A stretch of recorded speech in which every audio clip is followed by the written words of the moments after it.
ٹیروٹ card دیکھنے کے سلسلے میں اسلام کا کیا حکم ہے؟ قرآنی آیت گھر کے باہر لکھوانے کے سلسلے میں اسلام کیا کہتا ہے؟ کچن میں نماز پڑھنا کیسا ہے؟ آئیے ان سوالات کے جوابات جانتے ہیں اس ایپیسوڈ میں۔ سبیل کمنٹ، مختصر وقت میں 100 سے زائد علماء کے ذریعے شرعی سوالوں کے جوابات۔ آپ اپنے سوال سبیل کمنٹ پروگرام کے کمنٹ باکس میں پوچھ سکتے ہیں۔ ہر ٹیوزڈے اور تھرسڈے دوپہر 1:30 پر سبیل میڈیا پر۔ بسم اللہ الرحمن الرحیم۔ ناظرین کرام السلام علیکم۔ سبیل کمنٹ کے اس نئے پروگرام میں آپ کا تہہ دل سے استقبال ہے۔ امید کرتے ہیں کہ آپ بخیر و عافیت ہوں گے۔ ناظرین کرام، آج یعنی 3 رجب المرجب کی تاریخ امام علی نقی علیہ الصلوۃ والسلام کی شہادت کی تاریخ ہے۔ آپ کی خدمت میں، اپنے زمانے کے امام کی خدمت میں اس عظیم مصیبت کی تسلیت اور تعزیت پیش کرتے ہیں اور اپنے پروگرام کو شروع کرتے ہیں امام علیہ الصلوۃ والسلام کی ایک حدیث کے ذریعے سے۔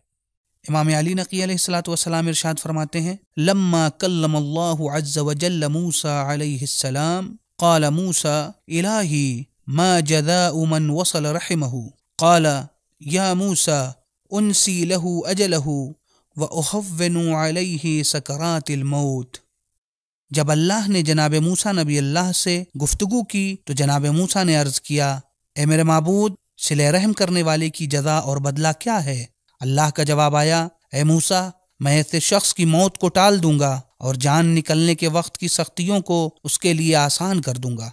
اس حدیث میں امام علی نقی علیہ الصلوۃ والسلام نے صلہ رحم کا 2 اہم فائدہ ذکر کیا ہے کہ اگر کوئی انسان صلہ رحم انجام دے رہا ہے تو خداوند متعال اس کی موت کو ٹال دیتا ہے، اور دوسرا فائدہ یہ ہے کہ جب انسان کی جان نکل رہی ہوگی اس وقت کی سختیوں کو خداوند متعال آسان کر دے گا۔ اور خود ائمہ اطہار کی بھی سیرت یہ رہی ہے کہ وہ صلہ رحم انجام دیتے تھے اور اس کی زیادہ سے زیادہ تاکید بھی کیا کرتے تھے، اور متعدد روایات اس کے اوپر دلالت کرتی ہیں اور اس میں فوائد بھی ذکر ہوئے ہیں کہ جو انسان صلہ رحم کرتا ہے خداوند متعال عمر میں اضافہ کر دیتا ہے۔ لہذا ہماری ذمہ داری یہ ہے کہ ائمہ اطہار کی سیرت پر عمل کرتے ہوئے اپنے رشتہ داروں سے، اپنے اعزاء سے رابطے کو قطع نہ کریں، ان سے صلہ رحم کرتے رہیں۔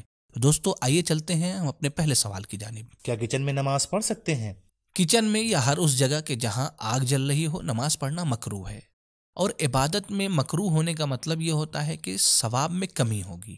کیا قضا نماز کو بیٹھ کر پڑھ سکتے ہیں؟ جب تک کہ انسان کے لیے کھڑے ہو کر نماز پڑھنا ممکن ہے اس وقت تک وہ بیٹھ کر نماز نہیں پڑھ سکتا، چاہے اب وہ اس کی قضا نمازی ہو یا ادا نماز۔ دوستو، آپ سے ایک بہت ہی اہم گزارش ہے کہ جو میں لگاتار کرتا چلا آ رہا ہوں کہ آپ اگر ہم سے کوئی سوال پوچھنا چاہتے ہیں تو سوال سے پہلے #Q فار سبیل کمنٹ لکھیں، پھر اس کے بعد اپنا سوال لکھیں اور سوال کے آخر میں اپنا نام اور اپنے شہر کا نام لکھیں تاکہ آپ کے سوالات آسانی سے ہم تک پہنچ سکیں۔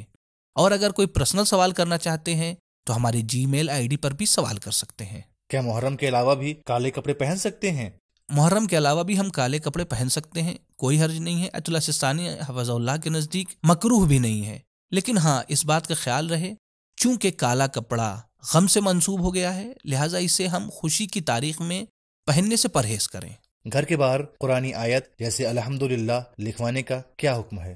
اسلام میں بہت سے شعار پائے جاتے ہیں۔ شعار کا مطلب ہوتا ہے علامت اور نشانی۔ جو علامتیں اور نشانیاں اس بات کو بتاتی ہیں کہ یہ ایک مسلمان ہے، اس کا تعلق اہل بیت سے ہے۔ تو اس طرح کے بہت سے شعار اسلام میں پائے جاتے ہیں۔ شعار کو 2 حصوں میں تقسیم کیا جا سکتا ہے۔ بعض شعار وہ ہیں جن کا تعلق انسان کے افعال و کردار سے ہے، جیسے حق و صداقت، دوسرے کی حمایت کا جذبہ، مظلوموں کی مدد کرنا، حق دوستی، وعدہ وفائی اور ایک دوسرے کے حق کو ادا کرنا۔ تو یہ ساری چیزیں اس بات کا پتہ دیتی ہیں کہ یہ بندہ مسلمان ہے۔ اسی طریقے سے کچھ شعار الفاظ کی صورت میں ہوتے ہیں، مثلا جب کسی کا انتقال ہوتا ہے تو اس کلمے کی تلاوت کرتے ہیں: اعوذ باللہ من الشیطان الرجیم، انا للہ و انا الیہ راجعون۔ اسی طرح کچھ الفاظ ہوتے ہیں جو گھروں پہ لکھے جاتے ہیں، مثلا گھروں پہ یہ تحریر کیا گیا: لا الہ الا اللہ محمد الرسول اللہ علی ولی اللہ، یا ھذا من فضل ربی۔ تو یہ تحریر اس بات کی نشاندہی اور اس بات کی علامت ہوتی ہے کہ اس گھر میں رہنے والے اللہ رب العزت اور اہل بیت کے چاہنے والے ہیں۔ تو یہ ایک بہترین اور افضل عمل ہے۔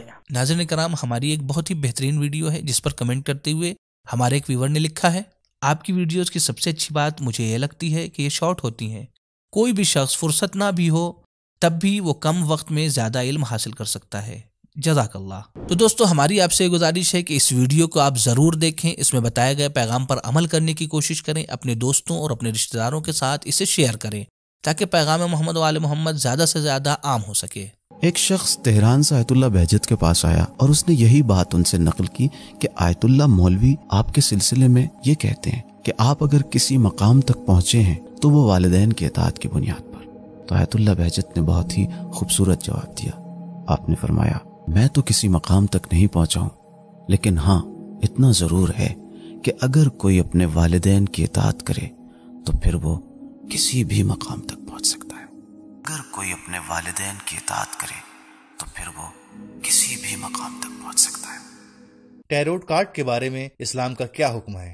دیکھیں، ٹیرو کارڈ کا سلسلہ نیا نہیں ہے، 15ویں صدی سے چلا آ رہا ہے۔ یہ یورپ میں بہت مقبول ہے، بعض لوگ اس کے دیوانے ہیں، اور دیوان کی ایک حد تک وہ جو بھی اس کے اندر ہوتا ہے اس کے اوپر عمل بھی کرتے ہیں اور یقین بھی کرتے ہیں کہ ہمارے ساتھ ایسا ہی ہونے والا ہے۔ لیکن جہاں دین کا معاملہ ہے، دین ہمیں متوجہ کرتا ہے کہ آنے والا کل تم خود رقم کرنے والے ہو، تمہارا عمل بہت اہم ہے تمہاری زندگی میں۔ دین یہ کہتا ہے ان اللہ لا یغیر ما بقوم حتی یغیروا ما بانفسہم، کوئی نہ تمہیں نفع پہنچا سکتا ہے، کوئی نہ نقصان پہنچا سکتا ہے، تم خود ہو اپنی زندگی کے مالک۔ اب جہاں تک پیشین گوئی وغیرہ کا معاملہ ہے کہ کل کیا ہو سکتا ہے اور کل کیا ہوگا، تو دین نے اسے روکا ہے، منع کیا ہے، ایسے لوگوں کی باتیں سننے سے بھی روکا ہے اور منع کیا ہے جو تمہیں کسی بھی فرد کو بتائیں کہ بھائی کل تمہارے ساتھ یہ ہونے والا ہے، چونکہ یہ صرف خدا جانتا ہے۔ ائمہ طاہرین علیہ السلام کو علم ہے، انبیاء جانتے ہیں، اور یہ جو پیشین گوئیاں اس طرح سے ہوتی ہیں کہ فال دیکھنے کے ذریعے سے کچھ کہہ دیا جائے اور کسی کو بتا دیا جائے کہ بھائی تمہارے ساتھ یہ ہونے والا ہے، ان سب کی کوئی حیثیت نہیں ہے۔ آنے والا کل اس کے بارے میں کسی کو نہیں خبر ہے، یہ کارڈز ہمیں کیسے بتائیں گے؟ تو یہ ایک سوچنے کا مقام ہے۔ اب جہاں تک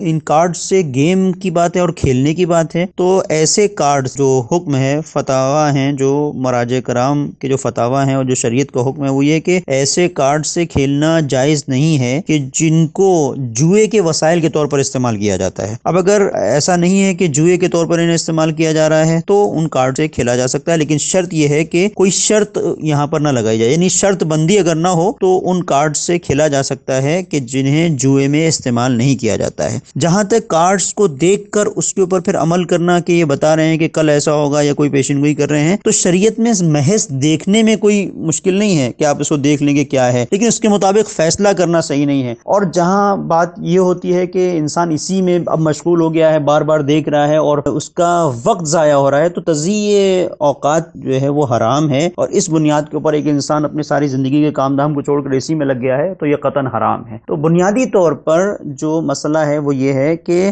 ہم کسی کی بھی بات کے اوپر جو پیشین گوئی کر رہا ہے اس کی بات پر ہم سے دین نے قطعی طور پر نہیں کہا ہے کہ آپ اس کی بات کو مانیں، چاہے وہ کارڈز کی صورت میں ہو، چاہے کسی فال کی صورت میں ہو یا کسی اور گیم کی صورت میں ہو۔ دین نے اس سے روکا ہے، منع کیا ہے، اور دین نے سختی سے منع کیا اس طرف جانے سے، چونکہ اس کی بنیاد کے اوپر انتشار کی کیفیت پیدا ہوتی ہے، اس کی بنیاد کے اوپر اللہ کے راستے سے انسان ہٹ جاتا ہے، انحرافات کا شکار ہو جاتا ہے، پھر آگے جا کے مسائل پیدا ہوتے ہیں۔ دوستو اگر آپ نے ابھی تک ہمارے چینل کو سبسکرائب نہیں کیا ہے تو ہماری آپ سے گزارش ہے کہ فوراً ہمارے چینل کو سبسکرائب کریں اور بیل آئیکن کو بھی دبائیں، اور اپنے دوستوں کو بھی دعوت دیں کہ ہمارے چینل کو سبسکرائب کریں تاکہ پیغام محمد وعلی محمد زیادہ سے زیادہ نشر ہو سکے۔ اگر کوئی شخص گناہ چھوڑنا چاہتا ہے مگر اپنے ارادے پر قائم نہیں رہ پاتا تو اسے کیا کرنا چاہیے کہ اپنے ارادے کو مضبوط بنا سکے؟ برادر عزیز، اس مسئلے میں یہ تقریباً تمام افراد کے ساتھ ہی پرابلم پیش آتی ہے کہ ان کے اندر قوت ارادی کمزور ہوتی ہے اور بار بار جو ہے وہ انسان سے وہ گناہ ہو رہا ہوتا ہے یا کوئی چیز ترک ہو رہی ہوتی ہے، تو اس کا طریقہ علماء یہ فرماتے ہیں کہ آہستہ آہستہ ایک ایک کر کے اپنی چیزوں کو مینیج کرے، لیکن کوئی نہ کوئی جو لیول آف کمٹمنٹ ہے وہ ہمارے اندر ضرور ہونا چاہیے، اور ہم کسی ایک چیز کو پکڑیں، اس کے اوپر ورک کریں، جب وہ اس کی عادت ہو جائے تو دوسری کی طرف موو کریں۔ اسی طرح سے اگر محرمات ہیں تو کوشش کریں کہ ایک ایک کر کے ان عادتوں کو اور ان چیزوں کو چھوڑیں، اور پھر اس میں ہوتا ہے کہ بہت آہستہ لیول سے اوپر آیا جاتا ہے۔ جیسے فرض کریں ایک شخص ہے جو نماز نہیں پڑھتا، تو اب اس شخص کو نماز کے لیے جو ہے وہ یہ شرط نہیں کرنی کہ جی میں اول وقت نماز پڑھوں گا۔ اول وقت نماز اس کے لیے کہ جو نماز تو پڑھ رہا ہے لیکن اول وقت میں نہیں پڑھ رہا۔ جو بالکل نماز نہیں پڑھ رہا اس کے لیے یہ کہ پورے ٹائم میں کسی بھی وقت میں، لیکن پڑھے ضرور، پہلے مرحلے میں اس کو چلائے، 1 سال تک جو ہے وہ اس پہ کام کرے، پھر اس کے بعد اول وقت کی طرف آئے۔ اور اگر اس دوران جو ہے وہ نماز قضا ہو جاتی ہے تو پھر اپنے لیے شرط لگائے کہ میں مثلاً اگر مجھ سے نماز قضا ہو گئی تو میں مثلاً ایک تسبیح جو ہے استغفار کی پڑھوں گا، لیکن کوئی نہ کوئی جو لیول آف کمٹمنٹ ہے وہ کرنا ضروری ہے۔ باقی ہے اہل بیت علیہ الصلوۃ والسلام سے توسل اور خدا سے دعا کرے، لیکن امپورٹنٹ ترین چیز جو ہے وہ یہ، اس میں پھر دوسری چیز یہ ہے کہ انسان جو ہے وہ اپنے گناہوں کے نتیجے جو ہیں، جو جیسے بعض کتابوں میں بتایا گیا ہے کہ انسان کے گناہ جو ہے اس کو کیا قیامت کے دن جو ہے نقصان دیں گے، دنیا میں کیا نقصان دیں گے، ان کے اوپر بھی اگر تھوڑا سا غور کرے تو اسے ہمت اور حوصلہ ملتا ہے۔ سرکاری دفتروں میں رشوت کا لینا عام بات ہے، تو ایسے میں ہم کیا کریں؟ رشوت اور گفٹ میں کیا فرق ہے؟ اور غسل حیض کے بعد کیا نماز کے لیے وضو کرنا ضروری ہے؟ ان سوالوں اور اس کے علاوہ اور بھی سوالوں کے جوابات کو جانیے اس ایپیسوڈ میں۔